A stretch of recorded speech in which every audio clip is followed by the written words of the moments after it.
ওই নবীর পক্ষে কথা বলতে গেলে আজকে আমাদেরকে বড় ধরনের গালি দেওয়া হয়, বলে তোমরা সুন্নিরা শুধু মাইক পেলে শুধু নবী নবী, মাইক পেলে শুধু নবী নবী, নবী নবী, নবী নবী।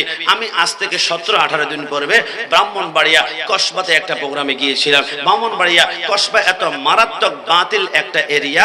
আমরা জশ্নে জুলুসের দিন সকালবেলা হাতের মধ্যে একটা বাঁশের আগার মধ্যে একটা পতাকা নিয়ে আমরা জুলুসের জন্য বের হই। ওই পতাকার আগার মধ্যে সবুজ পতাকার উপরে দেখবেন একটা চাঁদ, 4টা স্টার চিহ্ন দেওয়া আছে। আমরা ওই পতাকাটা দেখতে পাই। অনেকে বলে এটা নাকি পাকিস্তানের পতাকা। আমি বলি তুমি অ্যানালাইসিস জানো না, ব্যাখ্যা জানো না, এই জন্য পাকিস্তানের পতাকা বলো। ওই পতাকার উপরে একটা চাঁদ আর 4টা স্টার তুমি এখনো বোঝো নাই। চাঁদ দ্বারা বোঝানো হয়েছে হাবিবে কিবরিয়া সরকারে মদিনা, আর 4টা স্টার হচ্ছে আলী, ফাতেমা, হাসান, হুসাইন। এরা হচ্ছে পাক পাঞ্জাতন, যারা জান্নাতের লিডার। চিৎকার মেরে বলি সুবহানাল্লাহ।